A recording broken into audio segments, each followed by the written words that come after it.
नमस्कार, मैं हूं आपके साथ शिवानी रतूड़ी और आप देख रहे हैं कैपिटल टीवी बिहार। बिहार की राजनीति में फिर से वही चेहरा, वही नाम और वही सवाल गूंज रहा है। लालू प्रसाद यादव 78 साल के हो चुके हैं, बीमारियों से जूझ रहे हैं, राजनीति से दूर नहीं हुए और एक बार फिर राजद के राष्ट्रीय अध्यक्ष बनने जा रहे हैं। लेकिन इस ताजपोशी में असली खबर कुछ और छिपी है। तेजस्वी यादव को अब तक पार्टी की भागदौड़ क्यों नहीं सौंपी गई? क्या ये लालू की मजबूरी है? क्या ये एक चालाक राजनीतिक दांव है या फिर परिवार और पार्टी में उठ रहे विद्रोह की आहट? तेजप्रताप को पार्टी से बाहर किया जा चुका है। मीसा और राबड़ी पार्टी में सक्रिय हैं, लेकिन तेजस्वी वो अब भी इंतजार में है। आखिर क्यों तेजस्वी को पार्टी की भागदौड़ नहीं सौंपी जा रही? ये एक बड़ा सवाल है। क्या कुछ चल रहा है बिहार की राजनीति में, आइए जानते हैं विस्तार से। 2025 चुनाव से पहले राजद की रणनीति। बिहार की राजनीति एक बार फिर उसी बिंदु पर लौट आई है जहां लालू प्रसाद यादव का नाम किसी नायक की तरह गूंजता है और उनका राजनीतिक वजन हर चुनावी समीकरण को प्रभावित करता है।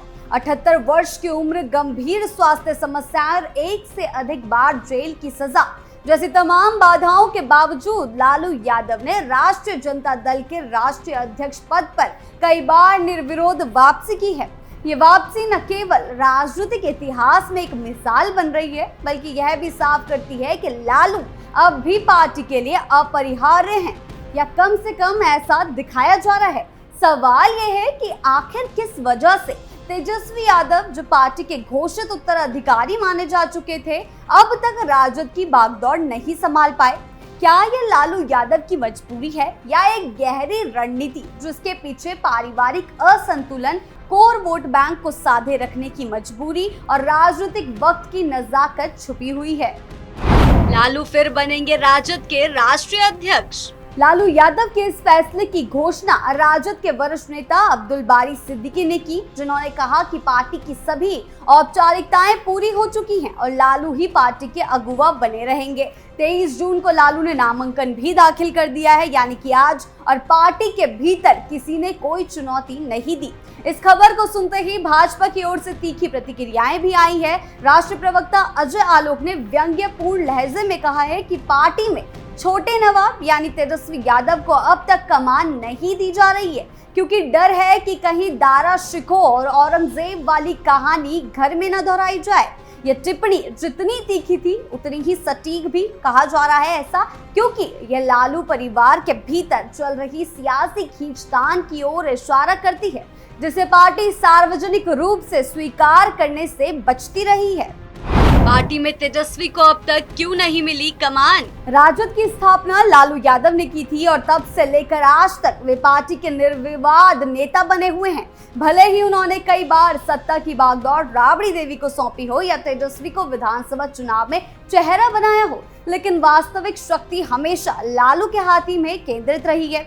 पिछले एक दशक में लालू की स्वास्थ्य समस्याएं बढ़ी है, बार बार अस्पताल में भर्ती होने की खबरें लगातार आती रही है। ऐसे में सवाल उठता है कि क्या वे अब भी पार्टी के अध्यक्ष बने रहने की स्थिति में हैं, या यह पद उनके नाम पर बना कर रखा गया है ताकि पार्टी के भीतर संतुलन ना बिगड़े। दरअसल राजद की सबसे बड़ी चुनौती आज यही है कि वह अपनी राजनीतिक विरासत को एक उत्तराधिकारी को सौंपने में हिचक रही है। तेजस्वी यादव को कई बार पार्टी का अगला चेहरा बताया गया है।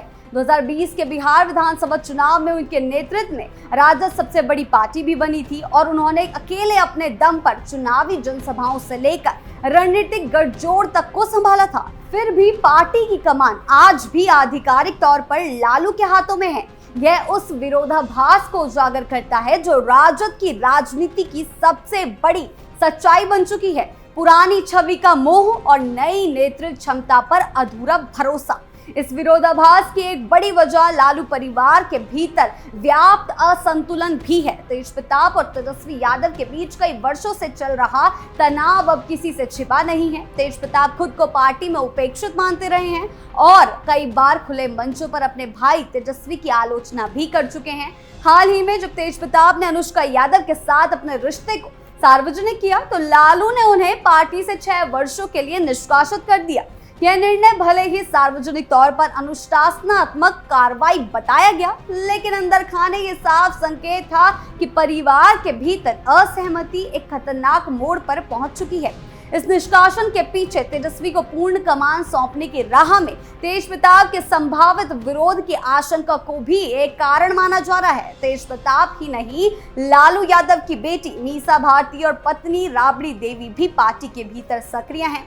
राबड़ी बिहार की पूर्व मुख्यमंत्री रही हैं। अगर पार्टी की कमान तेजस्वी को पूरी तरह सौंप दी जाती है तो इन दोनों की राजनीतिक भूमिका अपने आप सीमित हो जाएगी। इसके अलावा पार्टी के कुछ वरिष्ठ नेता भी तेजस्वी के नेतृत्व को लेकर पूरी तरह एकमत नहीं है। इन सभी कारणों से लालू का खुद कमान संभाले रहना न सिर्फ एक रणनीतिक विकल्प बन जाता है, बल्कि एक आवश्यक निर्णय जैसा प्रतीत होता है, कम से कम तब तक जब तक कि सभी पक्षों को एकजुट करने का फॉर्मूला ना निकल जाए। कोर वोट बैंक को साधे रखने की कोशिश। इस पूरी रणनीति का एक बड़ा आयाम चुनावी राजनीति भी है। 2025 के विधानसभा चुनाव से पहले राजद को अपने कोर वोट बैंक यानी यादव और मुस्लिम समुदाय को पूरी तरह एकजुट रखना है। यह वोट बैंक लालू यादव के नाम से भावनात्मक जुड़ाव रखता है। लालू अब भी इन समुदायों के बीच में जादुई प्रभाव रखते हैं जो चुनावों में वोटों को निर्णायक दिशा दे सकता है। दूसरी ओर अगर तेजस्वी को कमान दी जाती है और वह किसी वजह से अपेक्षित प्रदर्शन नहीं कर पाए तो इससे पार्टी को भारी नुकसान हो सकता है। इसीलिए लालू शायद 2025 के चुनाव तक खुद अध्यक्ष बने रहकर पार्टी को स्थायित्व देना चाहते हैं और चुनाव के बाद सत्ता में आने की स्थिति में तेजस्वी को अधिकार सौंपना चाहते हैं। ऐसा कहा जा रहा है जिससे न पार्टी को नुकसान हो और न ही परिवार में संघर्ष हो।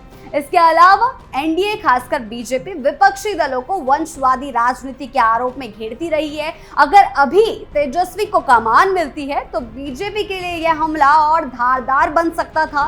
लालू यादव खुद पार्टी की भागदौड़ संभालकर इस आरोप को फिलहाल कमजोर करते हैं और तेजस्वी को धीरे धीरे नेतृत्व में ढालने का समय भी मिल रहा है। लेकिन यह रणनीति तभी सफल होगी जब लालू की सेहत पार्टी संचालन की जिम्मेदारी उठाने की इजाजत दे और परिवार के भीतर बगावत ना हो। यह साफ होता जा रहा है कि लालू यादव का अध्यक्ष बने रहना एक साथ रणनीति और मजबूरी दोनों है।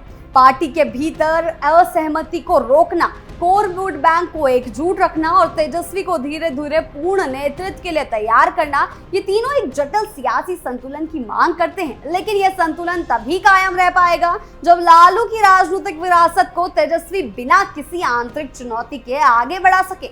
यदि परिवार के भीतर विद्रोह और पार्टी में ध्रुवीकरण बढ़ता रहा तो यह रणनीति उल्टी भी पड़ सकती है। ऐसे में 2025 का चुनाव न केवल राजद की राजनीतिक परीक्षा होगा बल्कि लालू यादव की सबसे बड़ी और पारिवारिक और वैचारिक परीक्षा भी बन सकता है। बिहार की राजनीति के इस मोड़ पर लालू प्रसाद यादव का दोबारा पार्टी अध्यक्ष बनने के लिए नामांकन करना महज एक गहरी राजनीतिक रणनीति और पारिवारिक संतुलन साधने की कोशिश भी है। तेजस्वी यादव जो लंबे समय से उत्तराधिकारी के रूप में देखे जा रहे थे, अब भी इंतजार में है और यही इंतजार आने वाले चुनावों से पहले राजद की सबसे बड़ी चुनौती और लालू यादव की सबसे बड़ी परीक्षा भी बन सकता है। फिलहाल पार्टी की कमान भले लालू के हाथ में हो, लेकिन असली लड़ाई अब नेतृत्व, विरासत और एकजुटता की है। आपको क्या लगता है हमें कमेंट सेक्शन में जरूर बताएं। वीडियो अच्छी लगी हो तो लाइक शेयर करें और चैनल को सब्सक्राइब करना ना भूलें। नमस्कार।